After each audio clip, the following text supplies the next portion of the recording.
ॐ श्रीमन्महागणाधिपतये नमः। गुरुर्ब्रह्मा गुरुर्विष्णु गुरुर्देवो महेश्वरा गुरुर्साक्षात् परब्रह्म तस्मै श्री गुरुवे नमः। बंशी विभूषित करान्नवनीरदाभात् पीताम्बराधरुण बिम्बफलाधरोष्टा पूर्णेन्दु सुंदर मुखात् अरविंद नेत्रात् कृष्णात् परं किमपि तत्त्वमहं न जाने। सभी श्रोताओं को ओम नमो नारायण। श्री राधा कृष्ण चरण कमलेभ्यो नमः। श्री गोपी गीत की चर्चा की श्रृंखला में अब तक 13 श्लोकों की चर्चा हमने यहाँ की। गोपियां 14वें श्लोक में कहती हैं, सुरतवर्धनम शोकनाशनम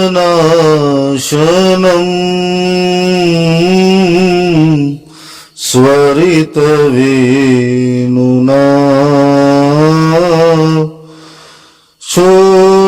चुंबितम्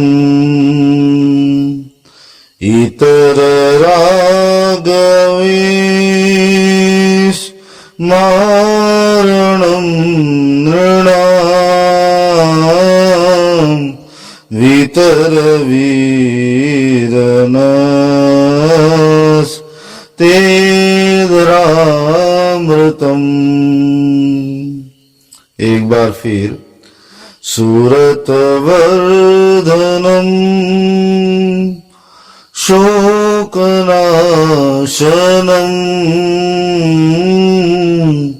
स्वरितवेणुना शुष्टुचुम्बितम् इतररागवेस्मारणं नृणां वितरवीरनस्तेन्द्रामृतम्। गोपियां कहती हैं कि वीर शिरोमणे, तुम्हारा अधरामृत मिलने से सुख को, आकांक्षा को बढ़ाने वाला है। वह विरहजन्य समस्त शोक संताप को नष्ट कर देता है। यह गाने वाली बांसुरी भली भांति उसे चूमती रहती है। जिन्होंने एक बार उसे पी लिया, उन लोगों को फिर दूसरों की आसक्तियों का स्मरण भी नहीं होता। हमारे वीर, अपना वही अधरामृत हमें वितरण करो और पिलाओ। तो गोपियों का आशय पूर्व श्लोक में गोपियों ने कहा, जो पहले भी 4 चीजें मांगी, तो उसमें से गोपियों ने कहा कि आप अपने चरण कमल हमारे स्तनों पर रखें। यहां गोपियां कह रही हैं कि सुरत वर्धनम शोक नाशनम,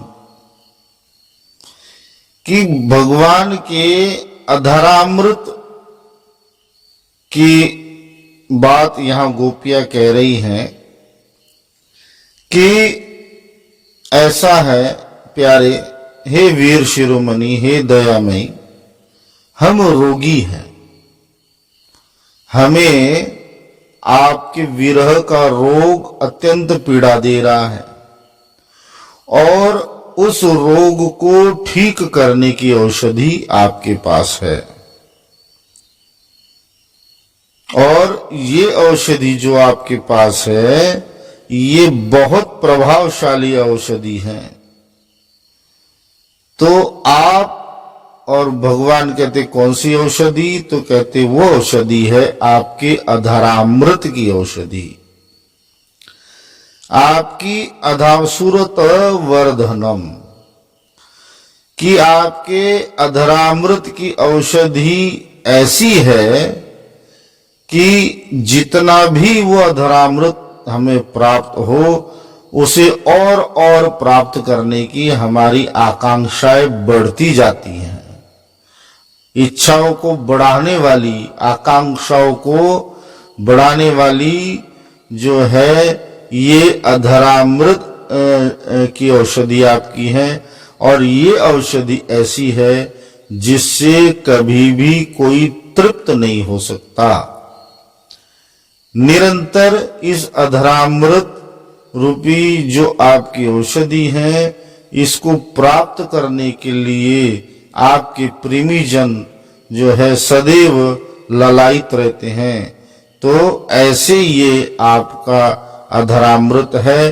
और ये अधरामृत कैसा है, ये शोक वर्धनम, हर प्रकार के शोकों को दूर करने वाला, कष्टों को दूर करने वाला आपका ये अधरामृत है। तो शोक व्यक्ति को कहाँ होता है, जब सांसारिक वस्तुओं से प्रीति होती है, किसी वस्तु की इच्छा होती है, तो यदि इच्छा पूर्ण हो तो मोह होता है, इच्छा पूर्ण ना हो तो क्रोध, द्वेष आदि द्वंद्व सताते हैं। तो जो है हर्ष और शोक एक ही सिक्के के दो पहलू है। तो आपका ये जो अधरामृत रूपी औषधि है प्यारे, ये भव रोग का नाश करने वाली औषधि है। हर्ष, शोक आदि जो द्वंद्व है जीवन के, इन सभी द्वंद्वों का नाश करने वाली है। लज्जा, शोक आदि सब कुछ नाश करने वाला है। तो इसलिए आप अपने उस अधरामृत का हमें पान कराइए, हम सब गोपियों में उसका वितरण आप कीजिए, यही आपसे प्रार्थना है। तो गोपियां यहां सुरत वर्धनम, शोक नाशनम कह रही हैं। और फिर कहती हैं कि आपका अधरामृत तो ऐसा है कि निर्जीव वस्तु में भी प्राण फूंक दे। यहां बांसुरी का उदाहरण देती हैं। स्वरित वेणुना सुष्टु चुंबितम। तो बांसुरी जो है बांस की एक निर्जीव वस्तु है, परंतु जब आपके अधरों का चुम्बन उस वेणु को प्राप्त होता है और आपके अधरामृत रस का वो वेणु, वो बांसुरी पान करती है, तो वो भी चैतन्य स्वरूप हो जाती है, उसमें भी प्राण आ जाते हैं। और प्राण आ जाते हैं और अपनी मधुर ध्वनि से चारों तरफ वो चिल्ला चिल्ला कर आपके अधरामृत रस का गुणगान करती है, और उसके वो गुणगान करने से हम मोहित होती हैं। तो बांसुरी की एक निर्जीव वस्तु जो है उसमें भी आपके अधरामृत प्राण फूंक देते हैं। भगवान का श्री विग्रह पूर्ण चैतन्य स्वरूप है। जब भी भगवान किसी वस्तु को धारण करते हैं तो वो वस्तु भी चैतन्य स्वरूप हो जाती है। इसलिए भगवान के सुदर्शन चक्र चैतन्य स्वरूप है।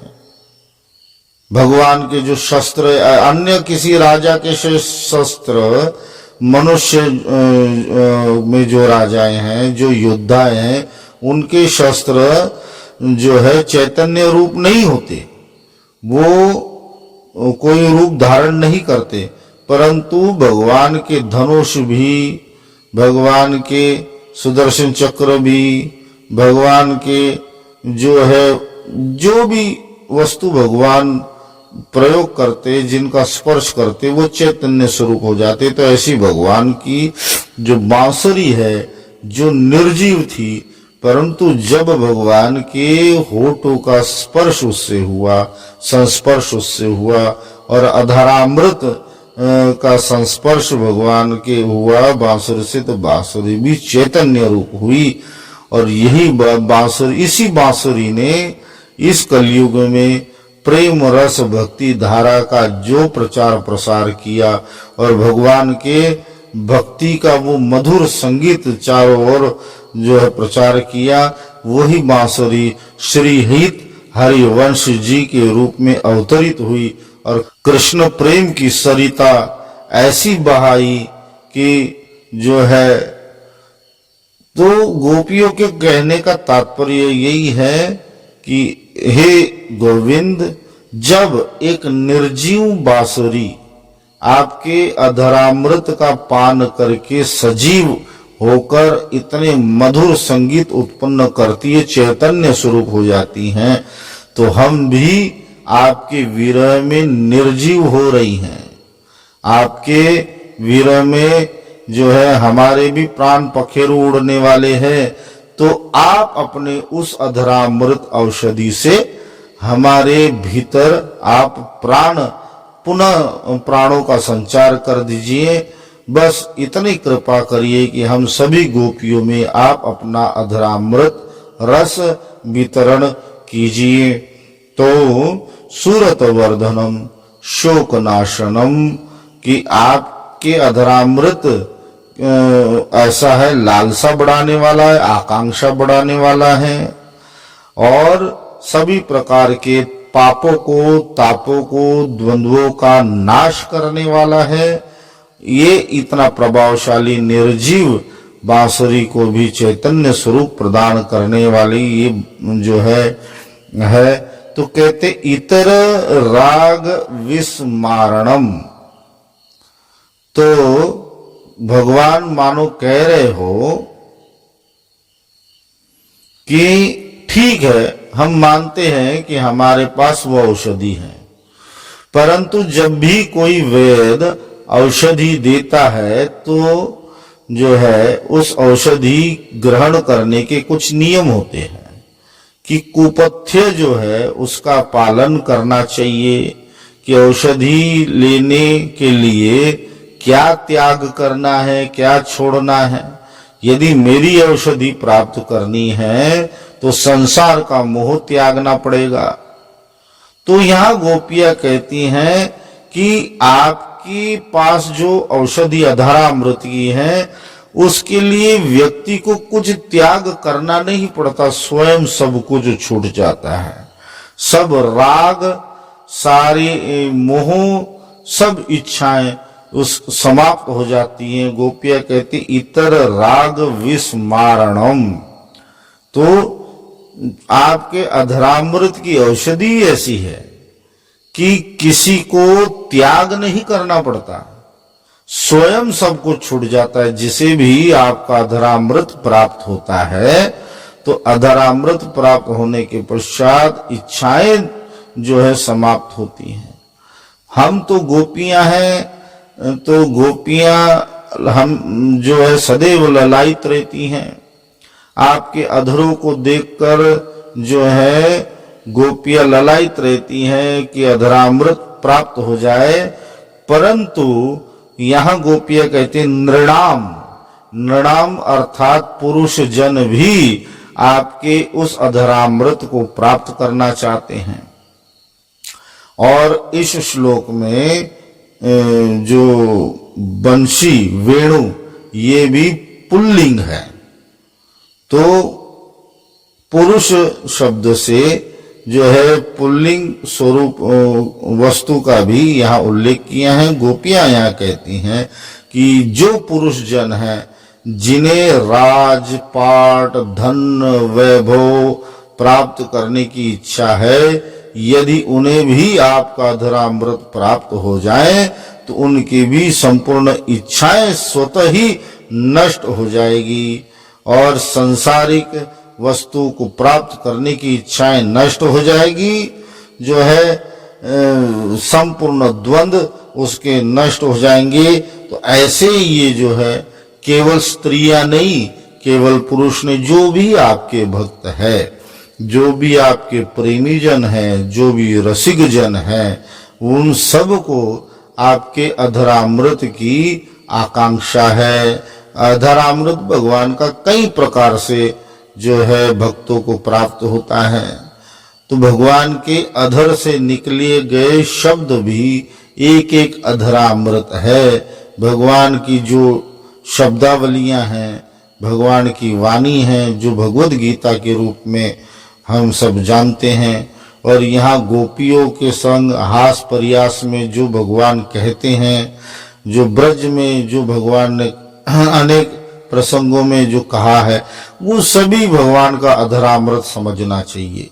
तो वो सभी अधरामृत जो है जब किसी भक्त को प्राप्त होता है तो उसके जो है मोह बंधन स्वतः ही छूट जाते हैं।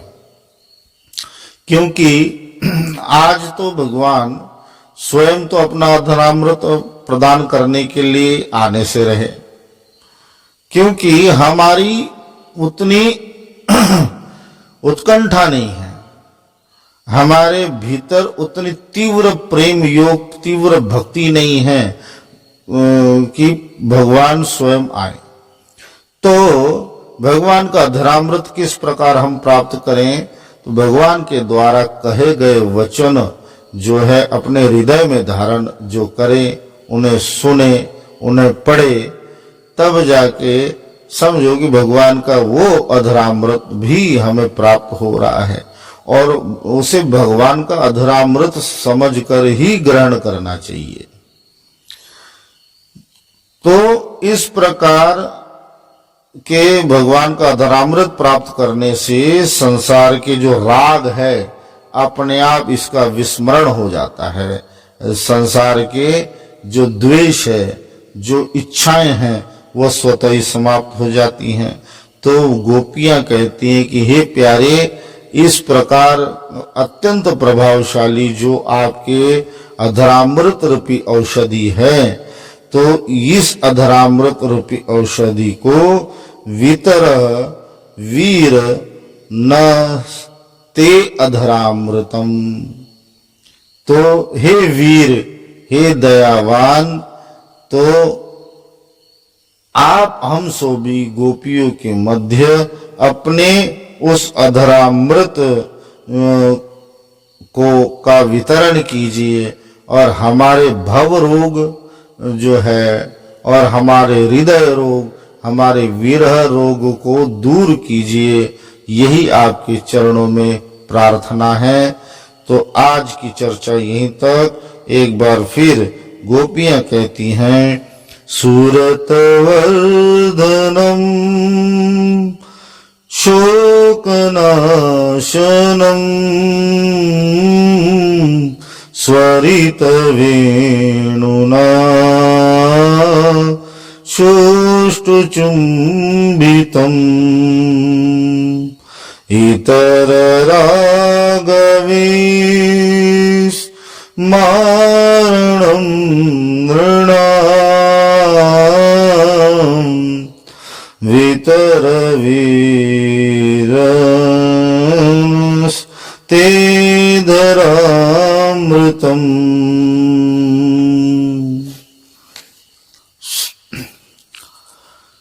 जय जय श्री राधे, जय जय श्री राधे, जय जय श्री राधे। श्री राधा कृष्णाभ्यं चरण कमलेभ्यो नमः।